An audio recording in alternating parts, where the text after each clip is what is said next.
When I first heard about this loan, I was like, man, this seems too good to be true. Get a loan, with no job, no income, no credit. This can't be real. So I kind of ignored all the stuff I was seeing on the internet until one of you guys asked me about it. So I was like, okay, you guys are curious. Let me do some research. And guess what?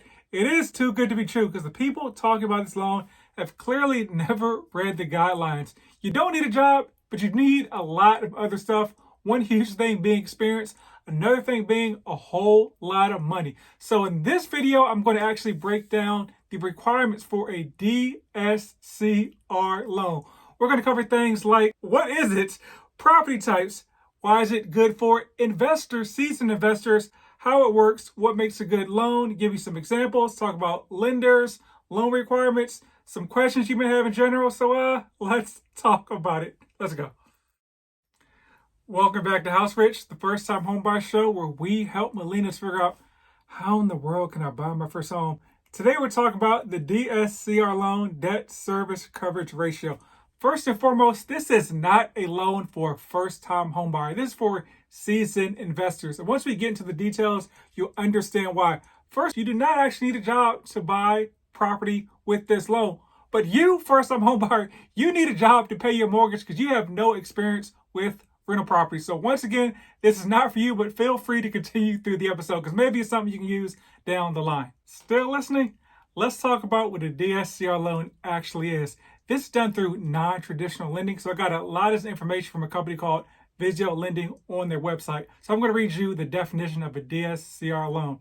A DSCR or debt service coverage ratio loan enables real estate investors to qualify based on rental income generated rather than personal income. These loans are ideal for self-employed investors with multiple rental properties, and investors looking to grow their portfolio rapidly. So that R in DSCR is why a lot of people think this is some magical loan that anybody can qualify for. Because if you look at the R or ratio, it's pretty easy to calculate. And so it's basically your rental income divided by your principal, interest, taxes, and insurance payment. That's your mortgage payment. And if it's 1 or greater, you're good to go in a lot of situations. So think about that. Like if your rent's going to be $1,000 and your mortgage is $1,000, in theory, you meet that checkpoint for the loan.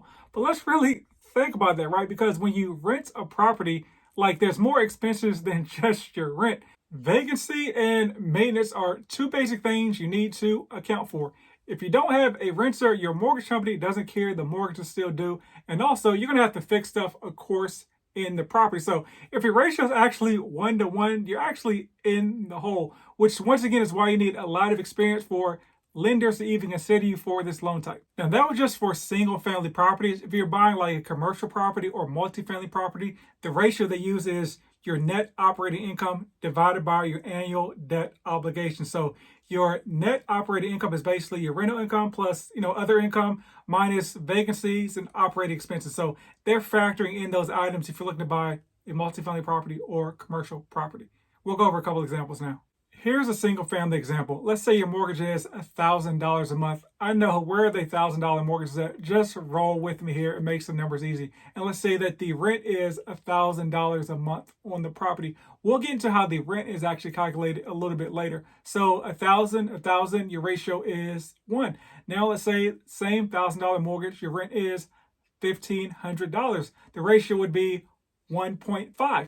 And 1.5 is typically on the high end of the minimum debt to service coverage ratio requirements for lenders. Typically are between 1 and 1.5 depending on the lender. Now let's break down a multi-family situation. Let's say your mortgage on an annual basis all 12 months comes out to $10,000 a year. And let's say your rental income is $12,000 a year. It seems like it may be a 1.2 ratio, which seems all good. But once again, we got to back out expenses for a multi-family property. So let's say vacancy is going to be 1 month out of the year. So we're backing out $1,000 in rent. And let's say it's going to cost $2,000 to maintain the place as well. So we're backing out $2,000 as well. So your ratio went from potentially a 1.2 to basically a 0.9 ratio, which would be under any lender's minimum requirements because the property is not generating any income and you have no job in this situation, so you would not be approved in that scenario. And once again, there are requirements on top of meeting that service ratio requirements. We'll get into those in a little bit, but let's talk about the property types you can use. So as we talked about, it can be a multifamily property, a single family property. You can do short-term rentals. You can do commercial properties as well. But once again, these vary by lenders because these are non-traditional loans. So they aren't like strict standard guidelines like with FHA loans, conventional loans, VA loans, etc. The type of properties you can not use are properties less than 750 feet, rural properties, manufactured homes, dome housing, log cabins, and condo towns. These loans are riskier than traditional loans, and so you pay for that risk via a higher interest rate. Your rate's probably going to be about 1 to 2% higher than a traditional loan rate at the time. But also you can do different types of loan types, like you can do ARMs, of course you can do fixed loans, you can do interest only loans, etc. Once again, that varies by lenders. Let's talk credit. You're going to need between a 640 to 680 plus depending on the lender to qualify for this program. So yes, you need to have decent credit to qualify for this loan. Stuff like bankruptcies and foreclosures, there's no standard guidance. So depending on the lender, that might be a hindrance depending on how long you've had between those derogatory events. Now, the down payment can get pretty hefty as well. Your down payment is going to need to be between 20 and 30% in order to qualify for this loan. That's a lot of money, right? And no, there's no down payment assistance involved in any of these interactions. If you're looking to do like a cash out refinance, you need to have between 25 and 35% equity in the property. And the minimum property value is going to be around $150,000 to even be in the game. Fees, as always, vary between lenders, so get multiple quotes, but you can expect an origination fee between 0.5% and 1% on these loans. All right, those were the negatives. Here's some positives. There's a lot less paperwork and a lot quicker timeline than traditional mortgages. And so this is also great, as I mentioned, for folks that have a bunch of mortgages that don't want to have to worry about all the debt to income ratio requirements. For folks that are like self-employed that don't have a W-2, because when you're self-employed, your CPA's goal is to write off everything under the sun, and your lender typically uses the taxable income. So those are often very conflicting. So you may be able to afford the property in real life, but what matters to the lender is what you can qualify for on paper. So if all this stuff's been written off and your debt to income ratio would be super high with a conventional loan, maybe this is a better route for you. And also, everyone's favorite, you can actually buy a loan in your LLC. So the LLC that you got during COVID that you didn't do anything with, now you can put the loan in your LLC. So now you can actually put that LLC to use. Yay! Once again, you don't need a job for these loans, but you need prior experience with rental properties, because why in the world would somebody give you this loan if you have no experience?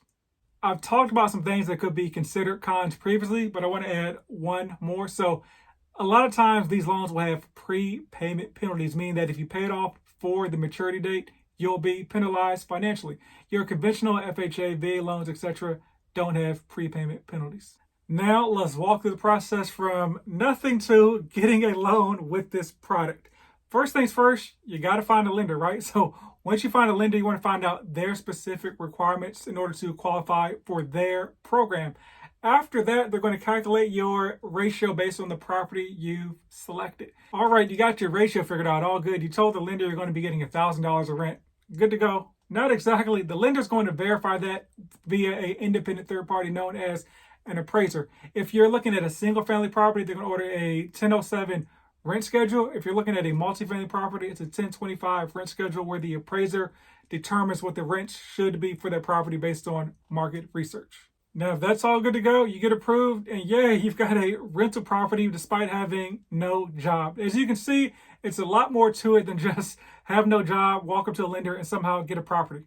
There you go. That's something for your tool bag a little bit further down the line. But in the meanwhile, if you need help buying your first home, I'm in the Dallas market and I love to help you. If you're not in Dallas, I can help you in all 50 states. So hit me up and I can send you a referral. But as always, buy land. Rumor has it they're not making any more of it.